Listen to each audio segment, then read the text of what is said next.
Good evening, everyone. This is your evening news recap, your nightly news podcast on all the news that I come across throughout the day, giving you my take as somebody who aspires to be a politician in the near future. Hopefully, all you guys are doing wonderful. Hopefully, all you guys are doing well. Today is October 21st, and it is Tuesday.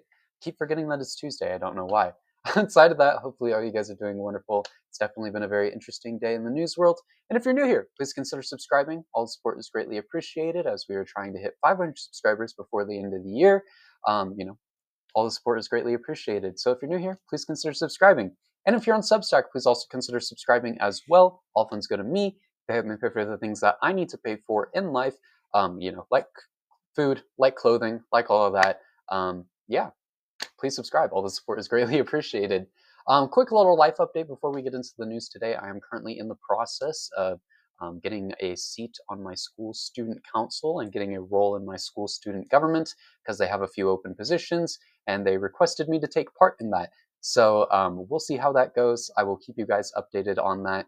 And if it does happen, there will likely be a bit of a schedule change to some degree, but I will keep you guys updated on all of that. With that being said, though, let's get into the news from today. Moving on into the Trump administration segment, as we do, the first topic we have today is Trump's administration is demanding employees stop sharing pictures of the White House demolition. The Treasury Department has told employees that they are no longer allowed to share images of the White House demolition during the ballroom construction. Treasury Department employees are located in the East or by the East Wing, of the White House and are frequently able to see this construction. In a statement, a Treasury spokesperson said, carelessly shared photos of the White House complex during the process could potentially reveal sensitive items, including security features or confidential structural details. Out of abundance of caution, we have urged our employees to avoid sharing these images. I guarantee you the reason they are doing this is because they know it looks bad. I mean, if you look at all the pictures on social media, images show them actively tearing down essentially the entire East Wing of the White House. I believe I saw a picture today where they were like damn near halfway into the building. I hope we continue to see more images because I am interested in the process of, building this ballroom and the construction of it as a whole. But unfortunately, it looks like that's not going to be the case. Maybe, but it just doesn't seem like it. This looks a lot more like, let them eat cake. And I'm sure that's the reason why they're pushing against this because they know it looks bad, especially when people in this country cannot afford to live. I mean, people cannot afford basic necessities in this country. Not to mention, there are still so many issues like a struggling job economy and so much more. It is just, it is crazy to me that in a time like this, we are building a ballroom and, rather than helping the American citizens. Isn't that something? In other news, speaking of that ballroom, though, this kind of possibly plays into it, as Trump is demanding $230 million from the Department of Justice for investigating him. Trump is demanding the Department of Justice to pay him $230 million in compensation for criminal investigations into him after his first term. Trump said on Tuesday afternoon, I guess they probably owe me a lot of money. As far as all the litigation, yeah, they probably owe me a lot of money. But if I get the money from our country, I'll do something nice with it, suggesting he'd use it for the White House. Many believe it's possible a settlement will be agreed to by those Trump put into power in the DOJ. So this is how he plans to pay for his ballroom. The Department of Justice doesn't owe Trump shit. It is very clear that he is a criminal and broke the law during his first administration and after his first administration. So they don't owe him anything, genuinely. But, it seems like he's just going to get this anyways. I was surprised when he said that he would be the one paying for it. But hey, I guess taxpayer dollars will be paying for his brand new ballroom, not him. Shocker, I know. The estimated cost to build this ballroom, in fact, is 200 to 250 million, and that payment, funnily enough, would be able to pay for most of it, if not all of it. The president of our country is now suing the country he is supposed to lead. Isn't that interesting? Is America great yet? Doesn't seem like it.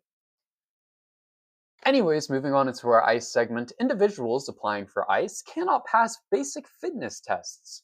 Trump's plan to double the size of ICE has struggled massively as new recruits are increasingly unable to pass the agency's fitness test. According to The Atlantic, more than a third of the applicants have failed so far, limiting the agency's plan to hire, train, and deploy 10,000 new officers by January. The test consists of 15 push ups, 32 sit ups, and along with running a half or a mile and a half in under 14 minutes. That is sad, genuinely. Like, that is sad. You're telling me people who are applying to ICE can't do 15 push ups, they can't do 32 sit ups, and they can't run a mile and a half under 14 minutes? That is sad, genuinely. I'm not even in like my peak athletic form right now, and even I could be able to do that. Genuinely. It is insane that those are the requirements, yet they still can't complete them. I'd be willing to bet that a majority of Americans could be able to do that. This is probably some of the easiest fitness requirements I have ever heard of. Yet these agents cannot do that. It is sad. Shit, I did more than that on a daily basis in football practice when I was playing in high school. I did, more than that on a daily basis when I was in track in high school. And throughout all the other sports that I've done throughout my life, I did more of that on a daily basis. So it is sad that that is the case. It really is. In other news, ICE is buying guided missile warheads. ICE agents have spent more than 70 million on new weapons in the first 9 months of Trump's second term, which is a 700% increase in their spending so far. The agency has bought small arms, which refers to armors, explosives, chemical weapons, pistols, and rifles, but they have also bought things like guided missile warheads and other explosive components. It's unclear why this is the case, but it is now something in their arsenal. Why on earth do ICE agents possibly need guided missiles? Tell me, like, I am genuinely interested. Why on earth ICE agents would need guided missiles? How does that apply to their job at all?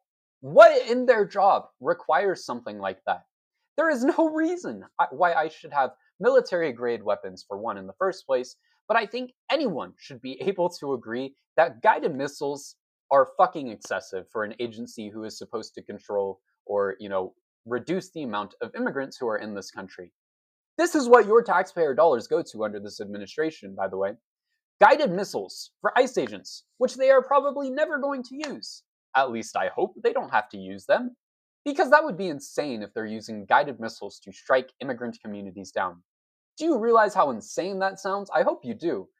Because there is no reason why ICE agents should have to have guided missiles. Genuinely. Anyways, moving on into our other news segment, the first topic we have today is a pardoned January 6th rioter has been arrested for threatening to murder Hakeem Jeffries. A pardoned January 6th rioter was arrested last week for threatening to kill House Minority Leader Hakeem Jeffries. Christopher Mounian, however you say that, was arrested for texts that said he plans to eliminate Jeffries. In another text, he said, Hakeem Jeffries makes a speech in a few days in New York City. I cannot allow this terrorist to live. In another text, he said, even if I am hated, he must be eliminated. I will kill him for the future. This is yet another example of MAGA's willingness to go through with political violence, which you can add to a list of many at this point. These are all, these are all people that Trump has released from prison, and they're using the exact talking points that they hear on Fox News or they hear from Trump himself.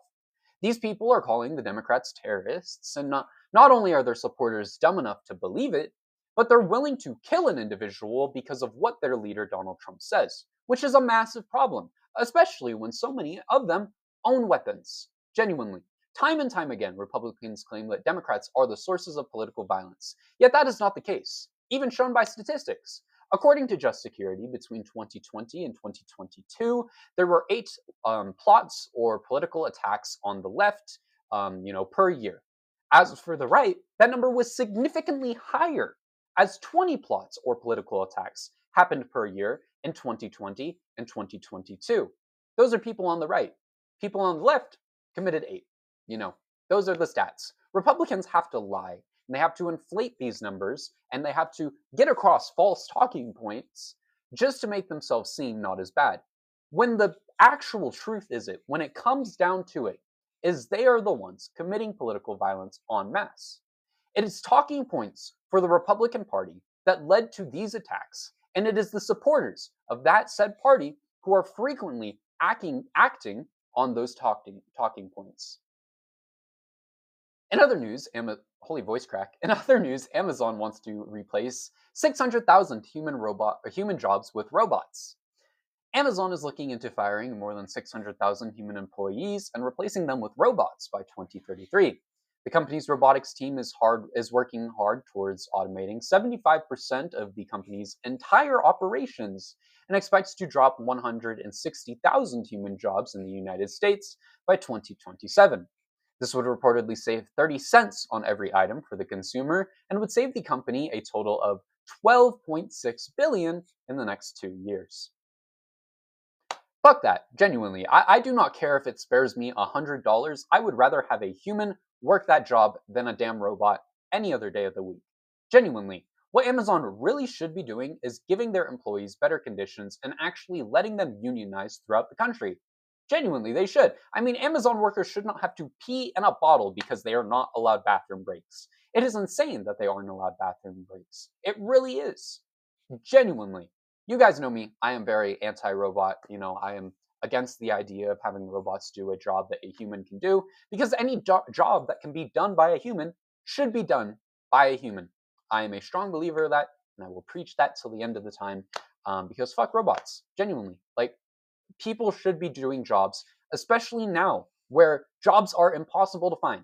And I know Amazon does not, treat its workers very well. I am very aware of that. I am very aware of the horrible conditions that Amazon workers have, and that needs to change, without a doubt.